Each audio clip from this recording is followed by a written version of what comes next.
अब बात मायावती की। बहुजन समाज पार्टी के अध्यक्ष ने आज कहा कि अब उनकी पार्टी में ब्राह्मणों को तवज्जो दी जाएगी, पार्टी में ब्राह्मणों का सम्मान होगा और जब यूपी में बीएसपी की सरकार बनेगी तो ब्राह्मणों का ख्याल रखा जाएगा। असल में आज मायावती का 70वां जन्मदिन था। इस मौके पर उन्होंने एक बुक लॉन्च की, कई इश्यूज पर बात की, लेकिन उनका सबसे ज्यादा फोकस ब्राह्मण समाज पर रहा। मायावती ने पिछले महीने यूपी में बीजेपी के ब्राह्मण विधायकों की मीटिंग का जिक्र किया और कहा बीजेपी ब्राह्मणों को सम्मान नहीं दे रही। कांग्रेस और समाजवादी पार्टी ने तो कभी ब्राह्मणों को उनका हक नहीं दिया, इसलिए ब्राह्मण समाज को अब इन पार्टियों के बहकावे में नहीं आना चाहिए। हमारी पार्टी ने पिछले कई हुए विधानसभा चुनाव में टिकट देने व सरकार बनने पर अन्य वर्गों की तरह ब्राह्मण समाज को भी हर स्तर पर उचित भागीदारी दी है।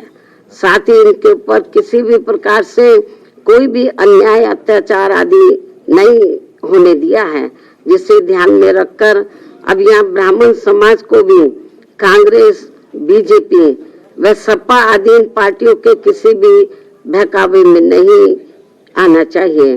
वैसे भी अब ब्राह्मण समाज को किसी का भी चोखा बाटी आदि नहीं चाहिए और न ही वे किसी की धमकी से भी डरने वाले हैं, बल्कि उन्हें हर स्तर पर पूरा मान सम्मान व उचित प्रतिनिधित्व तथा रोटी रोजी के भी साधन चाहिए।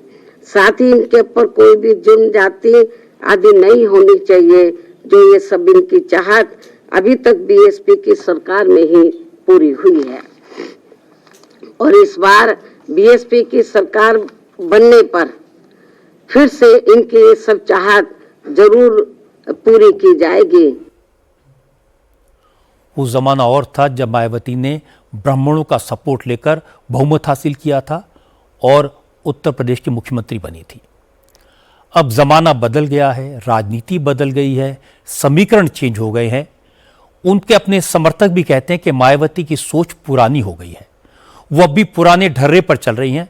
ऐसा लगता है कि वो जमाने से कट गई हैं, इसीलिए हर चुनाव में उनकी पार्टी को हार का सामना करना पड़ता है। अगर मायावती बाहर निकलकर दुनिया देखें तो अभी भी उनके पास सपोर्ट है, उनमें दम है, वो पार्टी को फिर से खड़ा कर सकती हैं।